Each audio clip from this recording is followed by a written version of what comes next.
Bismillah. Assalamualaikum warahmatullahi wabarakatuh. Innal hamdalillah nahmaduhu wa nasta'inuhu wa nastaghfiruh wa na'udzu billahi min shururi anfusina wa sayyiati a'malina. Man yahdihillahu fala mudilla lahu wa man yudlil fala hadiya lahu.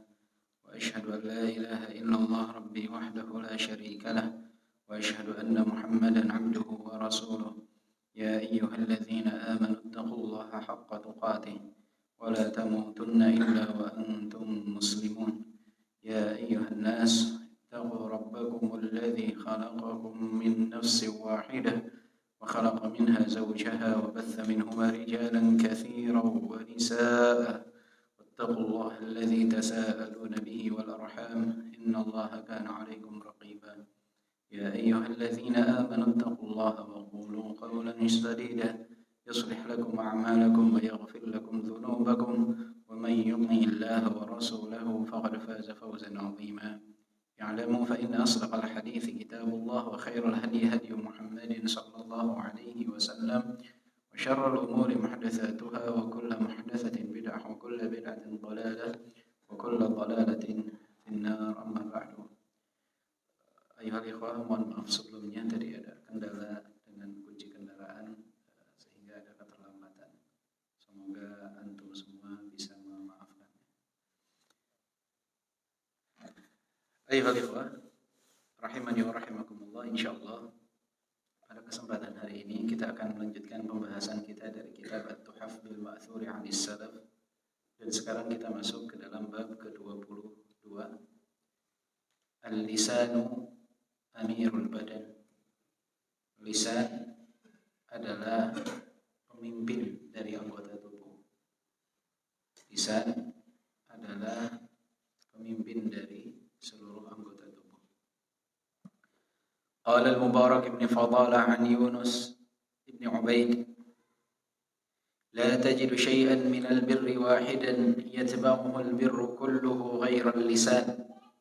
فإنك تجد الرجل يكثر الصيام ويفطر على الحرام ويقوم الليل ويشهد الزور بالنهار وذكر أشياء نحو هذا ولكن لا تجده لا يتكلم إلا بحق فيخالف ذلك عمله أبدا. حلية الأولياء لأبي نعيم.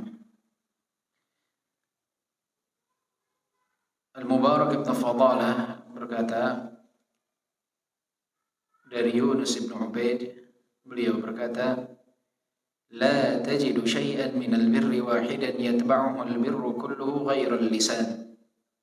Tidak ada suatu perbuatan kebaikan yang diikuti dengan kebaikan-kebaikan yang lain kecuali lisan.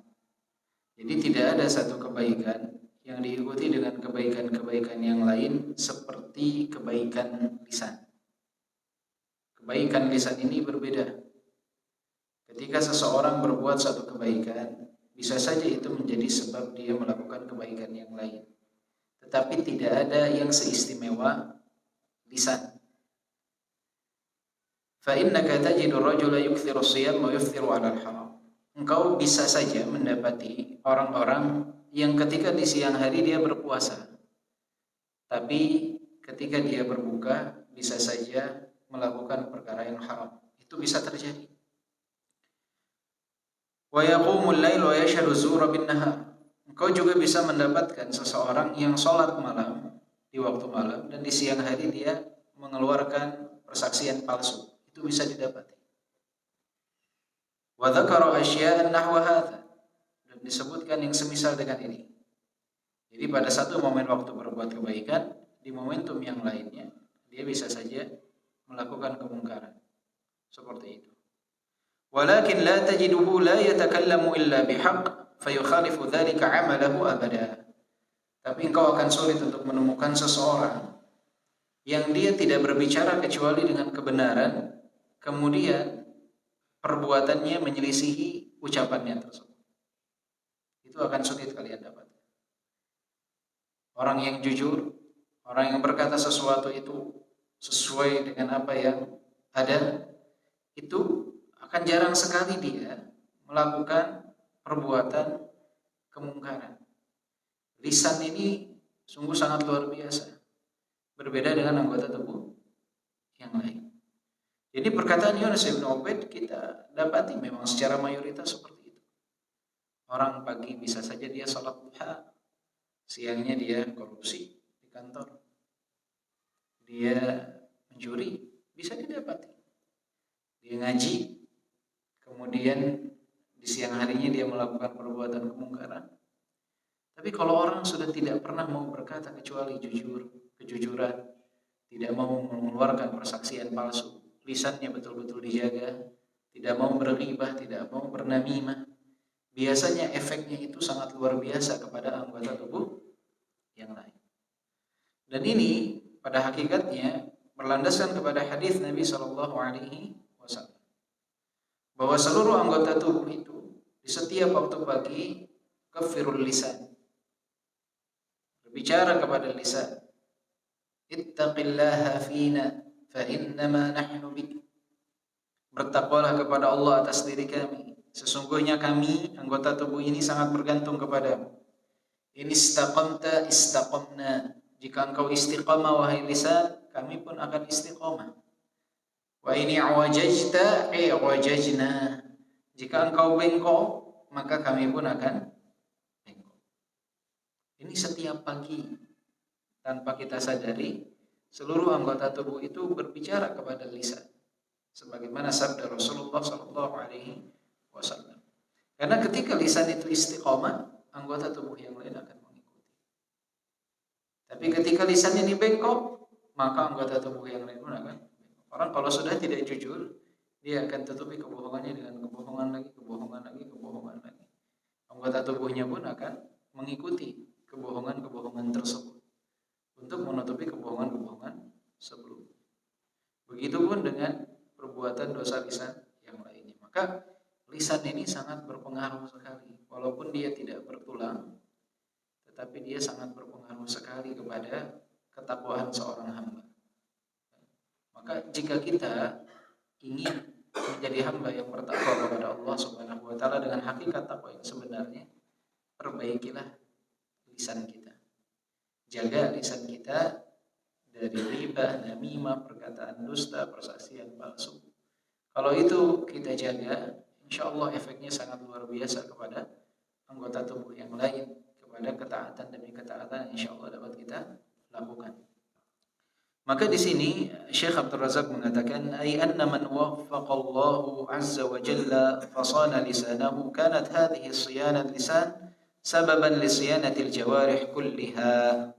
كما في الحديث إذا أصبح ابن آدم فإن الأعضاء كلها تكفر اللسان فتقول اتق الله فينا فإنما نحن بك فإن استقمت استقمنا وإن اعوججت اعوججنا. Syekh Abdul Razak, siapa yang Allah berikan taufik untuk menjaga lisannya, maka penjagaan terhadap lisan ini akan menjadi sebab untuk penjagaan terhadap anggota tubuh yang lain, sebagaimana hadis Rasulullah SAW yang tadi kita sebut. Idza asbaha ibnu Adam fa innal a'dha'a kullaha tukaffirul lisan. Seluruh anggota tubuh itu berbicara kepada lisan. Ittaqillaha fina fa innama nahnu bika. In istaqamta istaqamna wa in i'wajajta i'wajajna. Maka jaga lisan kita agar lisan ini menjadi sebab untuk kebaikan. Ketika kita berbicara baik, berbicara yang benar, ini akan membawa dampak positif untuk anggota tubuh. Dapat menjadi penghapus dosa-dosa kita. Kita dalam khutbatul hajah selalu membaca ayat yang ketiga apa?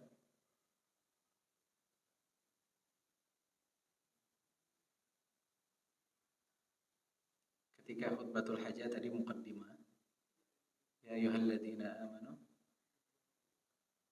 taqullah haqqa tuqatih wa la tamutunna illa wa antum muslimun. Kemudian ayat yang kedua, ya ayyuhan nas taqu rabbakumul ladzi khalaqakum min nafsin wahidah, dan seterusnya. Ayat yang ketiga, ya ayyuhalladzina amanu taqullaha wa qulu qawlan sadida. Berkata perkataan yang benar, perkataan yang baik. Apa setelah itu?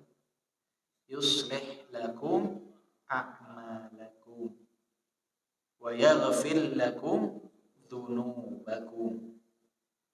Ketika kita bicara yang benar, yuslih lakum a'malakum. Allah akan perbaiki amalan kalian. Wa yaghfir lakum dzunubakum. Allah akan ampuni dosa-dosa kalian. Ini natijah hasil yang didapat ketika seseorang menjaga lisannya untuk berbicara yang baik, berbicara yang benar, berbicara yang hak. Maka akan menjadi wasilah bagi dia untuk memperbaiki amalannya. Menjadi wasilah bagi dia untuk menjadi pengampunan dosa, sebab terampuninya dosa seorang hamba.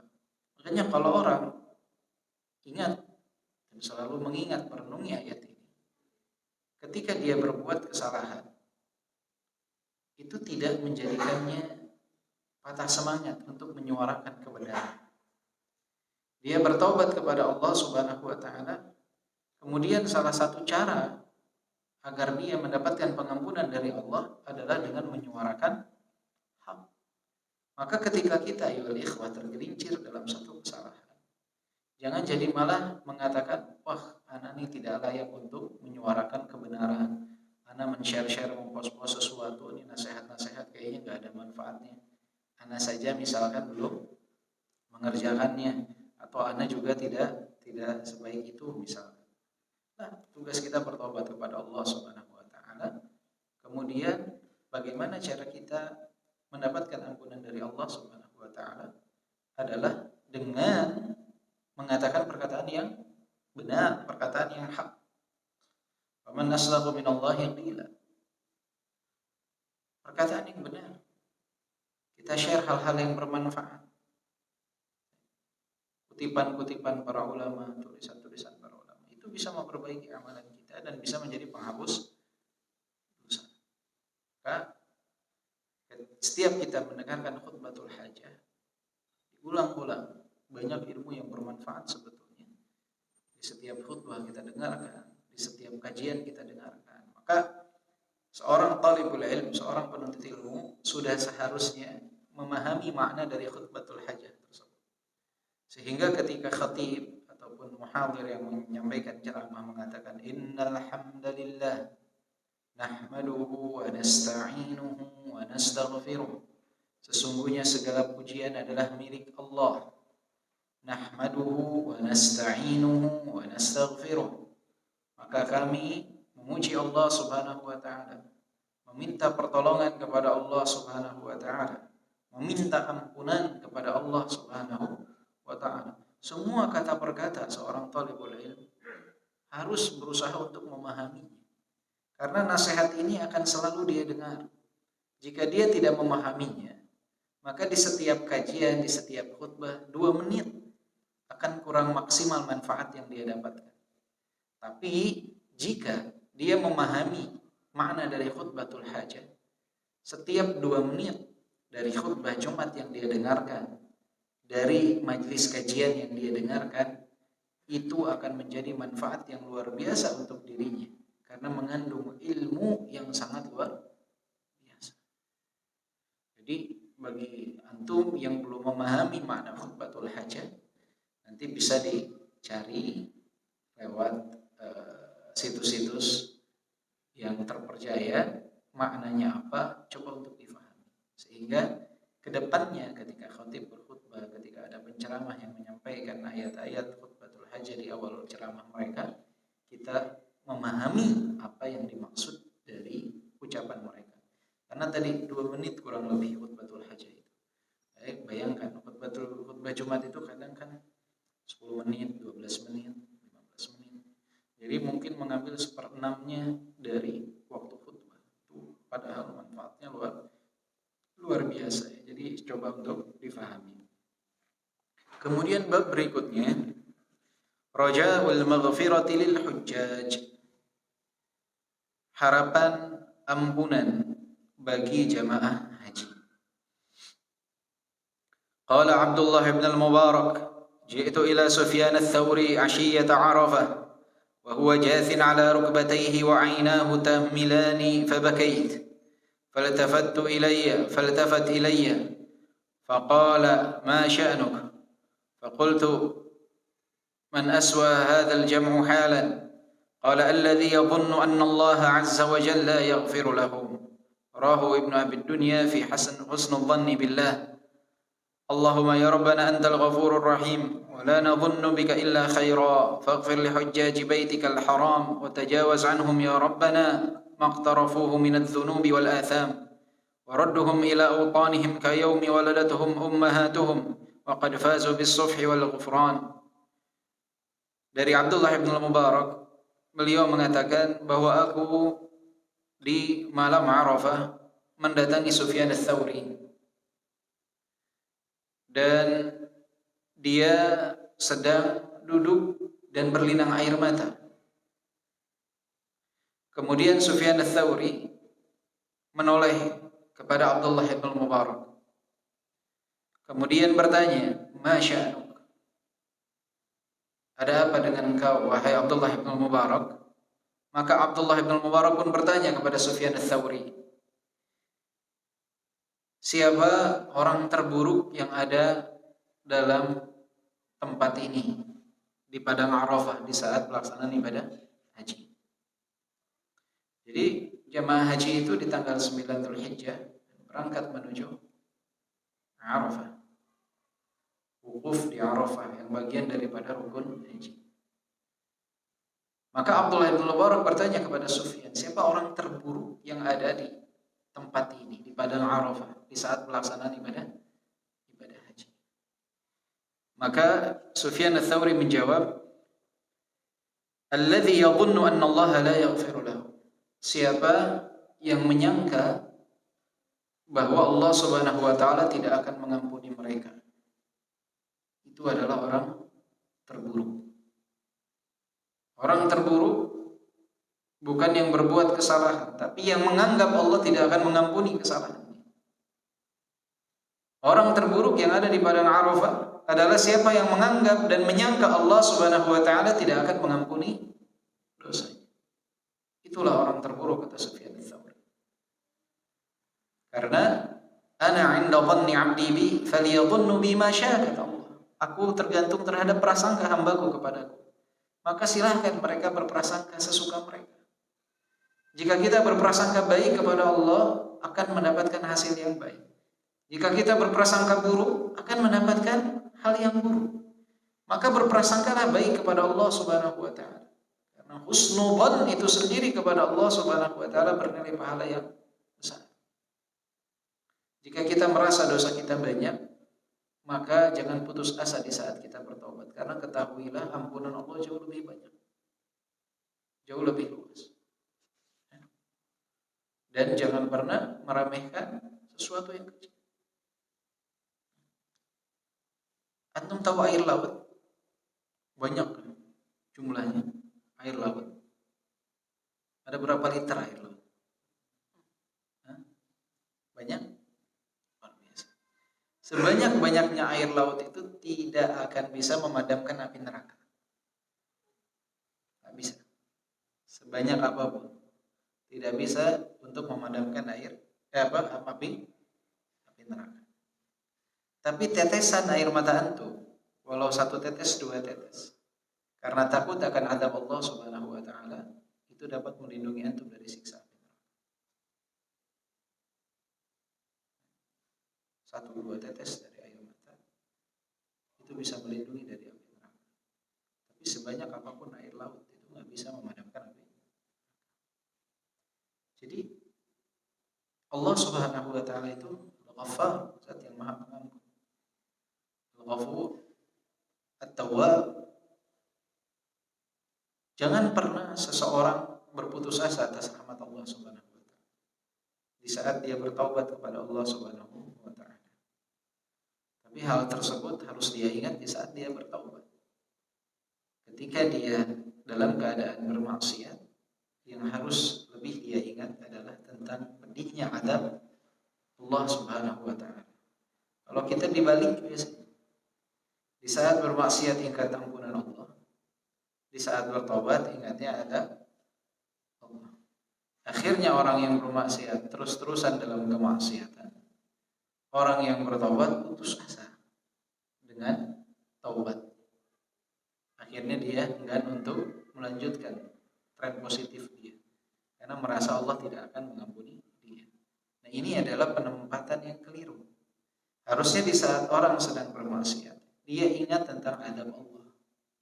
Di saat orang mulai bertobat, dia ingat tentang ampunan Allah Subhanahu wa taala. Dan salah satu kebiasaan buruk yang paling sering ada yang terjadi di zaman sekarang adalah orang yang menceritakan tentang aib masa lalunya di khalayak umum.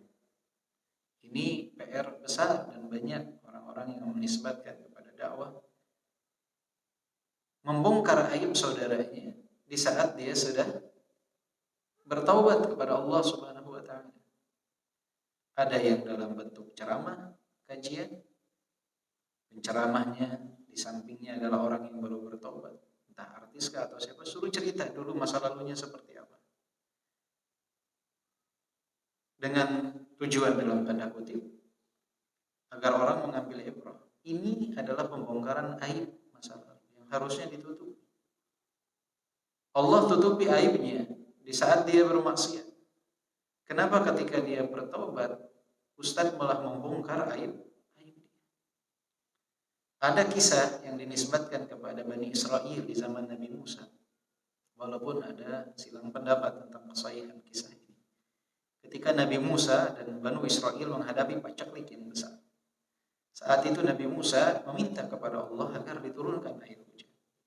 Kemudian Allah mengatakan, wahai Musa, bagaimana aku bisa menurunkan hujan? Sedangkan di antara hambaku yang ada dari kaummu, ada orang yang selalu berdosa, berbuat maksiat. Keluarkan dia dari kaummu atau bertaubat. Kemudian Nabi Musa datang kepada kaumnya, wahai kaum, sesungguhnya Allah tidak akan menurunkan air hujan sampai kalian bertaubat. Ada satu di antara kalian yang selalu bermaksiat kepada Allah Subhanahu wa taala. Keluarlah. Jika tidak, Allah tidak akan pernah menurunkan air hujan. Kemudian orang tersebut serasa mendapat teguran dari Nabi Musa, langsung beristighfar dan memohon ampun kepada Allah Subhanahu wa taala. Tidak lama kemudian turunlah air hujan. Maka Nabi Musa pun keheranan. Ya Allah, orang tersebut belum keluar dari rombongan, tapi Engkau telah menurunkan air hujan. Kata Allah Subhanahu wa taala, sesungguhnya dia hambaku telah bertaubat kepadaku. Siapakah orang tersebut? Ya Allah, biar kami mengetahuinya. Kata Allah Subhanahu wa taala, wahai Musa, aku tutupi aibnya di saat dia bermaksiat kepadaku. Bagaimana mungkin aku bongkar aibnya di saat dia telah bertobat kepadaku? Jadi, walaupun ada silang pendapat tentang kesahihan kisah ini, tapi poin terakhir ini sangat penting ya ikhwan. Allah tutupi aib dia di saat dia bermaksiat. Tidak ada yang tahu gimana dulu keseharian dia saat bermaksiat. Tiba-tiba disuruh untuk dibongkar di saat dia telah bertaubat. Ini adalah sesuatu yang tidak baik dan ini banyak dilakukan. Semoga Allah melindungi kita dari hal tersebut. Aib masa lalu itu ditutup, bukan untuk dipamerkan kepada orang lain. Dan ingatlah bahwa husnudzan billah adalah poin yang sangat luar biasa. Kita berhusnudzan kepada Allah ini adalah ibadah. Maka jangan pernah berputus asa terhadap rahmat Allah Subhanahu wa taala. Husnudzan terus, optimis. Ya. Rasulullah mengatakan wa yu'jibunil fa'l. Aku itu menyukai al-fa'l. Al-fa'l ini adalah perkataan-perkataan yang baik yang menumbuhkan nilai-nilai optimisme. Husnudzan kepada Allah Subhanahu wa taala.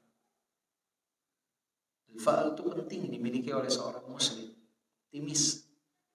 Optimis tentang kehidupan dia, tentang masa depan dia di dunia dan di akhirat. Yakin, husnudzan kepada Allah Subhanahu wa taala bahwa Allah pasti akan melindungi hambanya, bahwa Allah pasti akan menjaga hambanya.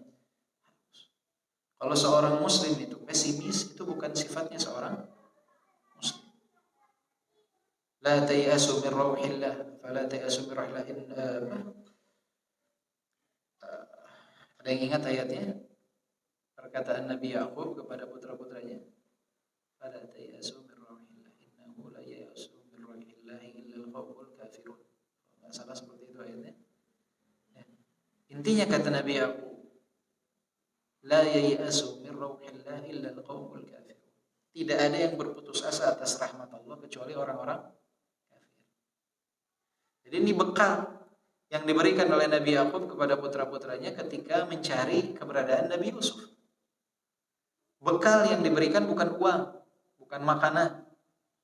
Tapi bekal yang diberikan adalah jangan kalian pernah berputus asa.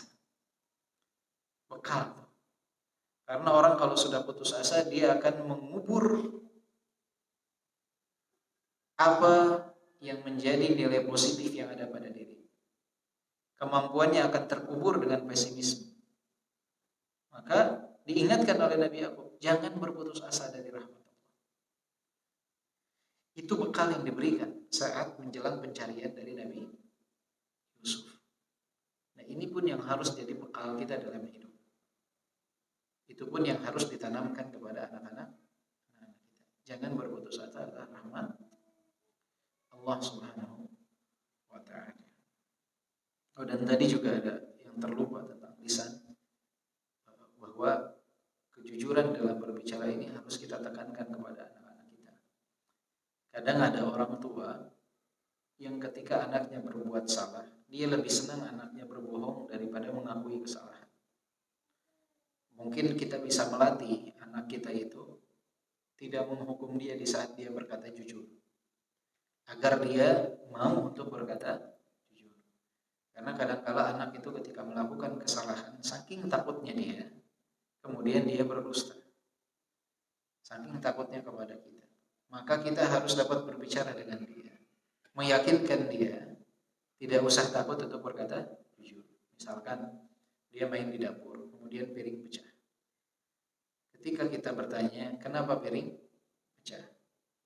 Saking takutnya dia, karena tahu kasarnya kita atau kerasnya kita, dia akan mengatakan tadi ada kucing lewat nyenggol piring, jatuh piring. Kita tahu dari raut wajahnya ini ada kedustaan. Kalau kita biarkan, dia menganggap bahwa ternyata kedustaan itu dapat melindungi dia dari hukuman, maka itu akan terus dia lakukan sampai besar. Tapi kita harus ingatkan dia bahwa kejujuran itu lebih berharga dari segalanya. Berkata nak yang jujur, ayah tidak akan menghukum. Kita bersihkan bareng-bareng. Nanti anak tersebut akan mengatakan, iya ya tadi aku menyenggol piring tidak sengaja jatuh. Udah nggak apa-apa, kita bersihkan.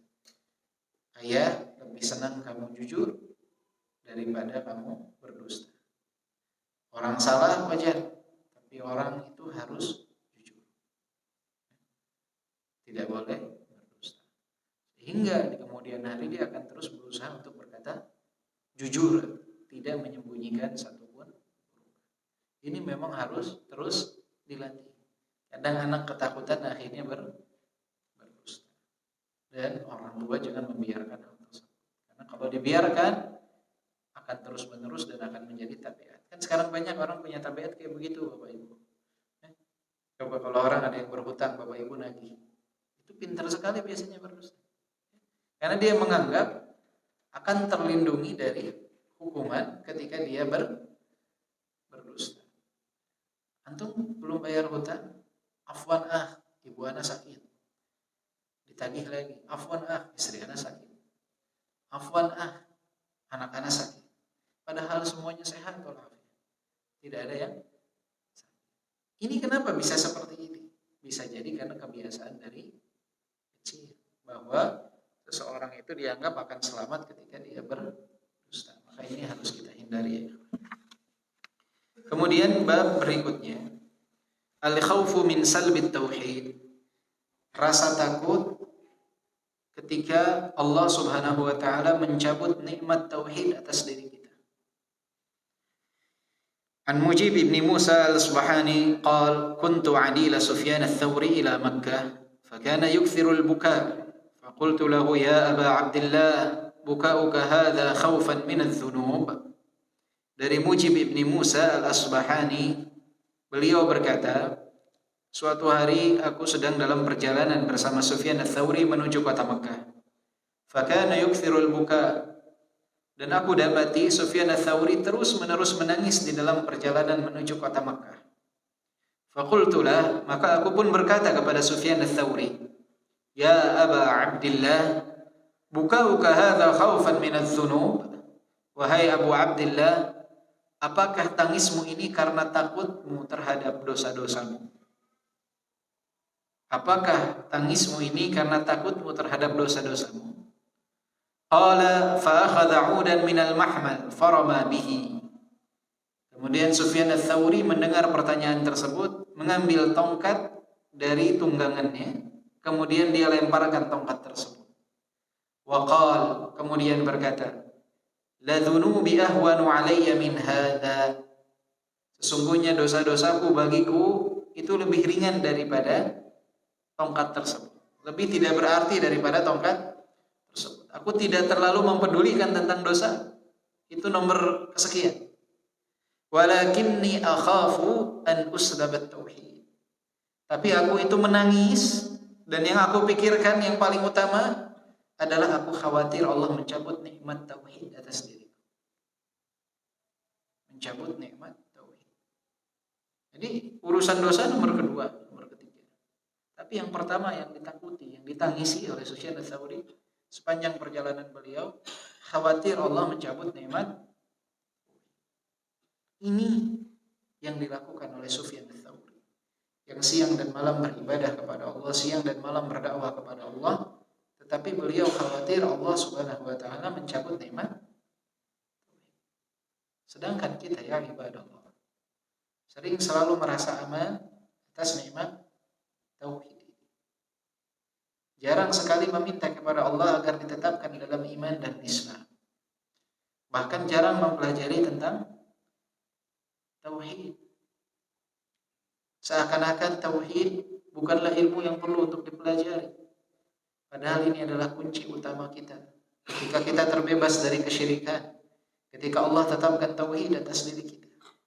Lihatlah para salafus saleh, khawatiran mereka tercabutnya nikmat tauhid atas diri mereka. Kita, masya Allah, tabarak,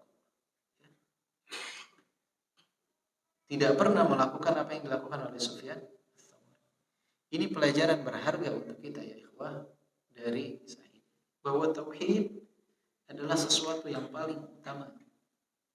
Seseorang ketika wafat dalam keadaan mentauhidkan Allah, dosa-dosa yang lain bisa Allah ampuni.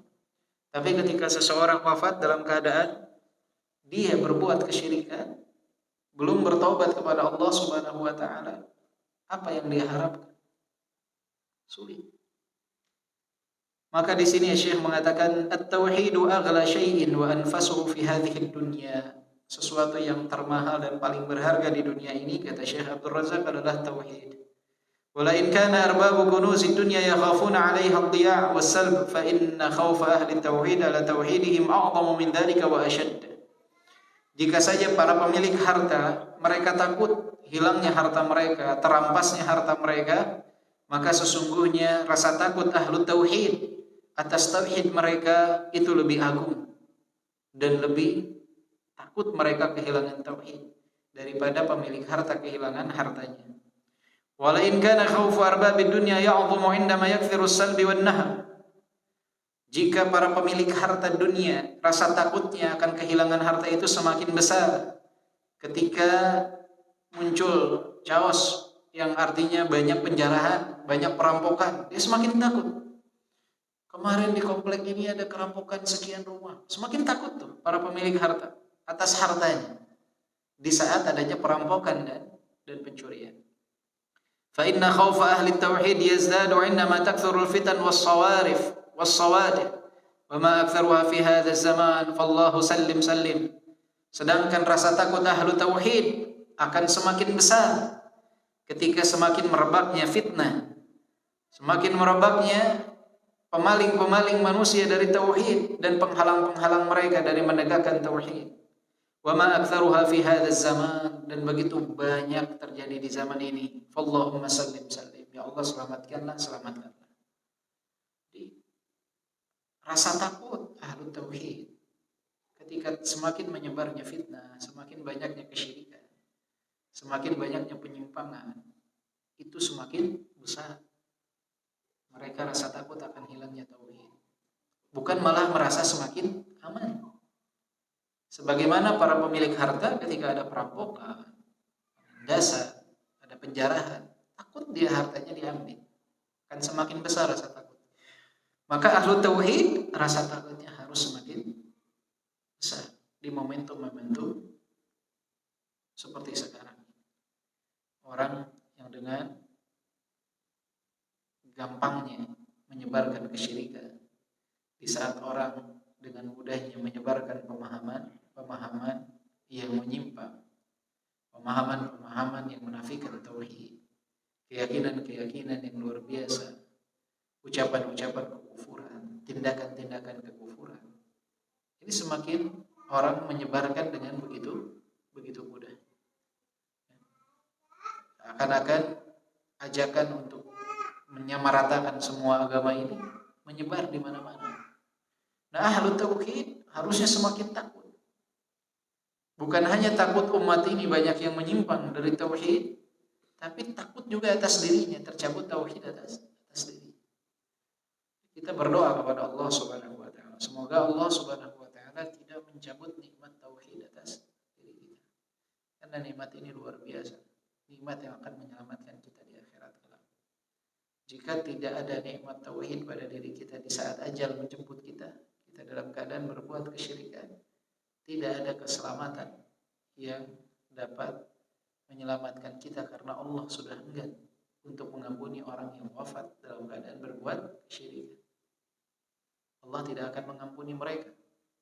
Siapa yang wafat dalam keadaan berbuat kesyirikan, maka selalu minta kepada Allah agar terhindar dari kesyirikan. Pelajari itu kitab tauhid. Pelajari kesyirikan bukan agar terjerumus dalam kesyirikan, tapi agar terhindar dari kesyirikan. Araftu syarra la li syarri walakin li tawaqqihi, faman la ya'rifu syarra minal khairi yaqa' fihi.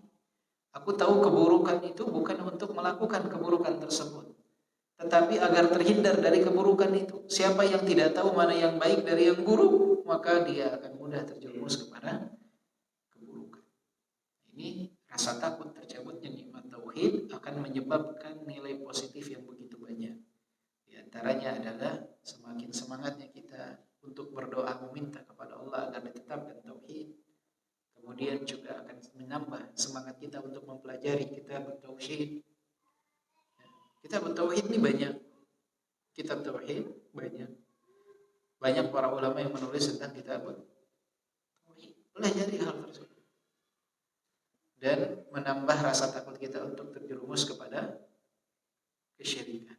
Hati-hati dengan kesyirikan. Hati-hati dengan perdukunan. Man ata kahinan aw arrafan fasaddaquhu bima yaqul faqad kafara bima unzila ala Muhammad. Siapa yang mendatangi dukun dan peramal, membenarkan ucapan mereka, maka sama saja telah kufur terhadap apa yang diturunkan kepada Nabi Muhammad. Hati-hati mendatangi peramal langsung ataupun tidak, membenarkan ucapan mereka, membenarkan lamaran ramalan bintang. Yang seperti itu adalah perbuatan-perbuatan yang tidak baik, dihindari. Jangan sampai kita melakukan perbuatan kesyirikan kemudian wafat dalam keadaan berbuat kesyirikan. Karena perdukunan di zaman semakin sulit semakin banyak. Orang tuh semakin sulit di zaman semakin sulit dari segi ekonomi, kan harusnya semakin kembali kepada Allah Subhanahu wa taala. Di zaman sekarang tidak. Semakin merebak judi online, pinjaman kredit ribawi, perdukunan pun semakin ramai. Orang sudah punya uang pas-pasan segitu-gitunya, dibawa ke dukun, ingin dilipat gandakan. Kalau dukun bisa melipat gandakan uang, itu bawahannya Menteri Ekonomi semuanya dukun. Suruh aja lipat gandakan uang, lipat gandakan dolar. Tapi itulah, subhanallah, banyak orang-orang yang di mana akal, punya uang sedikit, wah ini mintanya harus di kuburan al-fulan ini biar orangnya berlimpah. Kan ada doanya, itu doa fulus, ada doanya tuh. Anak kira dulu itu nggak ada, tapi ternyata dicetak segala doa khusus, doa fulus. doanya subhanallah. Tahu arangan dari mana ya? Jadi mix antara bahasa Arab dengan bahasa Indonesia. Ya Rabbana ya Kudus, salim lana bil fudus. Dengan berkat siapa gitu, warna merah yang halus-halus. Ini kan doa yang ada unsur istihza'nya di situ. Doa yang tidak kurang tepat juga lafaz-lafaznya. Enggak pas. Walhasil ya ikhwah, melipat gandakan uang dan yang semisal dengannya udah jangan dipercaya. Ahlu tauhid enggak percaya kepada hal-hal tersebut. Ya, kalau dukun bisa buat orang kaya, dia duluan yang jadi kaya. Kalau dukun bisa terhindar dari atau bisa meramal masa depan, peramal bisa meramal masa depan, dia tidak akan pernah tertimpa kemudaratan. Tapi itu dia. Orang banyak yang tertipu. Dengan dalih ini adalah karomah bagi saya. Karena saya orang soleh, wali Allah, saya dapat karomah. Karomah itu diberikan oleh Allah kapan Allah mau, kapan Allah inginkan, kapan Allah kehendaki. Bukan kapan dia mau, kapan dia inginkan, kapan dia kehendaki. Kalau memang betul dia adalah ahlul karamah. Kalau memang betul dia adalah wali Allah, itu pun diberikan karamah bukan kapan dia mau. Ini jika benar dia wali Allah. Karena Imam Syafi'i mengatakan, "Idza ra'aitumur rajula yamshi 'alal ma' yatiru fil hawa fala taghtarru bih hatta tazinuhu 'alal kitabi was sunnah." Jika engkau melihat seseorang laki-laki berjalan di atas air, terbang di atas langit, jangan pernah merasa kagum terhadap sampai engkau menimbangnya di atas Al-Qur'an dan As-Sunnah. Bisa saja perbuatan tersebut atas bantuan jin. Bisa saja perbuatan tersebut adalah trik dia. Kalau memang kita mau menyimpulkan itu adalah karamah, harus ditimbang di atas Al-Quran dan As-Sunnah. Apakah layak dia disebut wali Allah Subhanahu wa ta'ala? Dan kalaupun betul seseorang itu wali Allah, dia nggak bisa, kapanpun dia mau tuh nggak bisa. Perkara gaib itu bukan kapan dia mau, kapan Allah kasih. Jangankan dia, Nabi Muhammad SAW saja mengetahui perkara gaib itu kapan Allah berikan, bukan kapan Nabi Muhammad mau. Allah tegaskan dalam surat Al-A'raf ayat 188, "Walau kuntu a'lamul ghaib lastakthartu minal khair wa ma massani as-su." Tentang Nabi Muhammad nih, andai saja aku tahu perkara gaib, aku akan banyak melakukan kebajikan dan tidak akan pernah tertimpa kemudaratan. Tapi lihat dalam perang Uhud, Rasulullah terluka, para sahabat terluka, banyak yang wafat. Andai Rasulullah tahu tentang perkara gaib, tidak akan tertimpa kemudaratan. Ketika muncul tuduhan kepada istri Rasulullah Aisyah tentang tuduhan perzinahan dengan Safwan ibn Mu'attal dari orang-orang munafik, menuduh hal tersebut kepada Aisyah yang mulia dan juga Safwan ibn Mu'attal radhiyallahu anhu, sahabat yang mulia. Rasulullah 1 bulan penuh belum bisa menentukan apa yang harus dilakukan, menunggu firman Allah Subhanahu wa ta'ala. Kalau saja Rasulullah tahu perkara gaib kapan Rasulullah mau, pastinya Rasulullah tinggal ngecek kemarin betul gak sih yang dilakukan oleh Aisyah. Tapi tidak, menunggu firman Allah hingga turun firman Allah membebaskan Aisyah radhiyallahu anha dari tuduhan tersebut. Umar bin Khattab dalam satu peperangan pernah memimpin peperangan dari atas mimbar. Allah perlihatkan peperangan tersebut. Tapi lihat dalam perang Al-Qadisiyah berkirim surat dengan Sa'ad bin Abi Waqqas. Enggak lagi naik ke atas mimbar, Allah perlihatkan, enggak begitu. Karena karomah itu kapan Allah berikan, bukan kapan mau. Jadi kalau ada orang buka praktek menemukan barang hilang, buka praktek dapat melihat masa depan, buka praktek dapat melihat ini dengan dalih saya adalah wali, saya punya ilmu kasyaf, kapanpun saya mau Allah pasti berikan. Nah, ini kasih tanda sila. Ilmu itu tidak dimiliki oleh Rasulullah SAW yang merupakan manusia terbaik, makhluk terbaik, Rasul terbaik. Tidak dapat melihat perkara gaib kapan Rasulullah mau, tapi kapan Allah Subhanahu wa ta'ala izinkan. Para sahabat pun sama, mengetahui perkara gaib kapan Allah beritahukan melalui lisan Rasulullah sallallahu alaihi wasallam, atau kapan Allah Subhanahu wa taala memberikannya kepada mereka sebagai karomah. Sebagaimana kisah Umar bin Khattab tadi, bukan kapan mereka. Jadi kalau ada 14 abad kemudian orang-orang yang mengaku dapat mengetahui hal tersebut, pilihannya satu di antara tiga. Karena sering katakan ini satu di antara tiga. Kata para ulama, kalau ada yang mengaku-ngaku dapat mengetahui perkara ghaib, dapat melihat masa depan, sebagai dukun, peramal atau apapun namanya bisa berubah-ubah. Bisa disebut ajengan, bisa disebut guru spiritual, bisa disebut dukun, bisa disebut paranormal, apa bisa berubah-ubah nama tersebut. Baju juga bisa berubah-ubah. Dulu dukun hitam-hitam, sekarang mungkin putih-putih. Baju bisa berubah. Intinya satu di antara tiga, kata para ulama. Yang pertama, bisa saja mereka itu adalah pendusta, bohong, pakai trik. Dusta memang untuk menipu umat.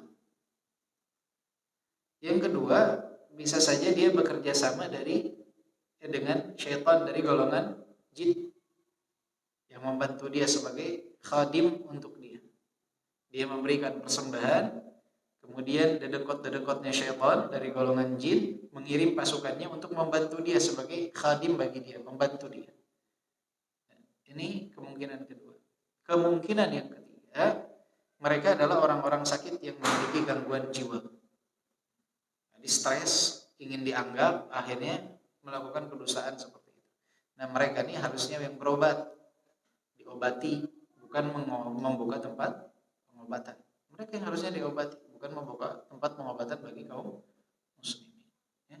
Jadi ini satu di antara tiga, pendusta atau bekerja sama dengan syaitan, atau dia memang orang yang sakit memiliki gangguan jiwa.